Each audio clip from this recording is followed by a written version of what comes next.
Hello. In the traditional motion picture story, the villains are usually defeated. The ending is a happy one.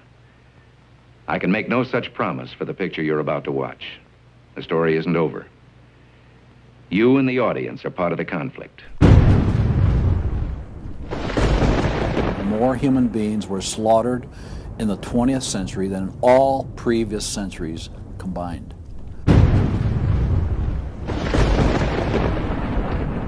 We're talking a congressional record, 135 million dead. Their entire purpose was to detach our culture from any moral anchors whatsoever. You look at the changes in America since 1960, perhaps. The whole culture's been transformed. They're coming out of the belief that the village should raise the child. The village means the government. They have deliberately destroyed the American family, understanding that's the foundational block that builds a society. We've come from Norman Rockwell's America to Hugh Hefner's America. If we lose the Judeo-Christian framework, we're lost forever. The left wants you to think that the cultural changes that have taken place in America since the 1960s have done nothing but progress us forward toward a brave new world. They look at what holds society together, they understand it, but they don't want that. They want change, and they will subvert and rot every good and decent thing we believe in because they have a vision for a new society, and that must mean the replacement of the old society. This film will show that the brave new world they seek is nothing more than the failed policies and ideologies of the communism that enslaved over 1/3 of the world's population during the 20th century.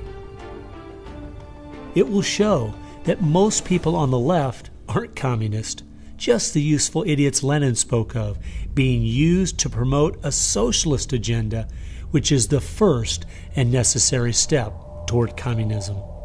They basically try to say that the state itself is ultimate, that there's nothing, no law higher than the state, and if there's no law higher than the state, there's no appeal against it. History has proven beyond any doubt that the free enterprise that freedom produces provides more for anyone willing to work than any other system. So why would the left still be pushing their socialist agenda on us? I mean, it's really just microwave communism. There's only two possibilities. They're either ignorant or they're evil. From my investigation over the last 2 years into what has caused America's drastic decline, I'm sorry to say the left won't be able to use the ignorant card. They've left too much evidence of their agenda in their books, articles, and speeches.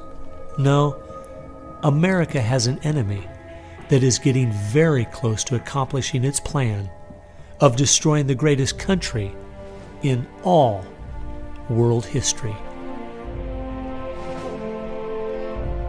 Once people figure it out, they're going to do what people everywhere do. They're going to start protesting, and they're going to start revolting. And when that happens, that's when the powers that be feel threatened, and they use the power that they have.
This story really begins for me back in the summer of 1992. I got a phone call from an older gentleman I knew who was a writer, and he asked me if I'd go attend a meeting for him at the University of California, Berkeley. He told me that the Communist Party USA had recently split over differences of how to best take America down. Some were wanting to still work toward a violent revolution, while others were wanting to focus their efforts on using public policy to subvert America from the inside. He was curious what they had to say. I mean, after all, the Berlin Wall had just come down, the Soviet Union had dissolved, and the whole world was saying communism is dead. So why were they meeting, and what were they up to? I was in graduate school at the time, and the whole idea of slipping in undercover into a communist meeting sounded pretty neat, so I decided to go. The first surprise I had was when I walked into the auditorium. I was expecting it to be filled with college radicals, but instead it was 50, 60, and 70-year-olds, grandparents, professionally dressed with briefcases. And I realized this might be a little more serious than I thought. As the weekend unfolded, I listened carefully as they outlined their plan and agenda, and how they were going to infiltrate the institutions of America to influence us in the direction they wanted us to go. To destroy our families, they wanted to promote cohabitation instead of marriage. They wanted to try to get children away into government programs at the earliest age possible. And they also said they'd like to get behind the feminist movement because they felt it had been very successful in making women discontent with marriage and motherhood. To destroy business, they wanted to get behind the environmental movement. And in 1992, the environmental movement was very modest, but they thought it was the only vehicle capable of creating enough regulation and red tape to discourage business growth. And finally, to destroy our culture of religion and morality, they said, if we can get Americans to accept homosexuality, they thought it would begin to extinguish our traditional moral values Americans held. I remember thinking at the time, this plan doesn't seem very realistic. It's not something I'll need to worry about in my lifetime. It was 15 years later, I was appointed by the governor to be a state representative in the legislature. I'd only lived in my district for 2 years, so I thought it'd be a good idea if I wrote a monthly letter to the editor. Each month I wrote on a different topic. In January 2008, as I was contemplating what to write my letter on, I thought back to the meeting in 1992, and I thought of the goals they'd outlined and where America was today, and I couldn't believe how successful they had been. Our families were totally disintegrating. The environmental movement had become the most powerful force for destroying our free markets, and hate crimes legislation was being considered in Washington, D.C. that made it a crime to even say anything against the homosexual movement.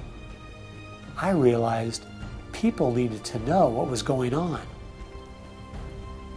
After I wrote this letter, within days, people were protesting at the Capitol. It was the feature story on the evening news. Controversial comments have state legislators buzzing tonight. After a freshman lawmaker alleges the communist agenda has infiltrated mainstream America. It's the big story, live at 6. And over 40 letters to the editor had been printed in response to what I'd said.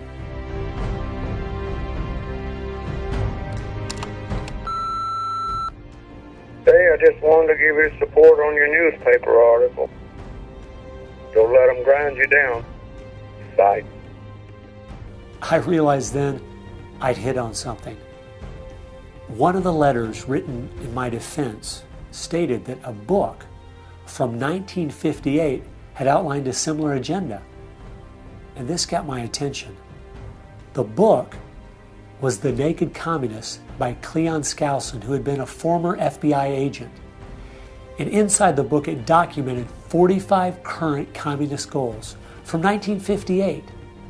And as I slowly read through the list, seeing how specific their agenda had been to subvert us on the inside, I couldn't believe it.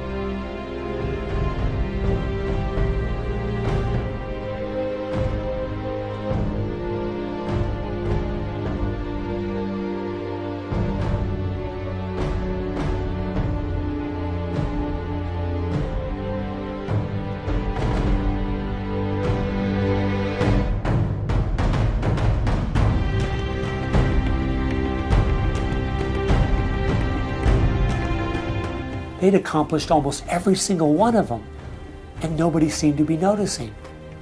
For at least the last 50 years, they'd been working actively behind the scenes, in the shadows, trying to move our people and our culture in a direction that was designed to destroy us.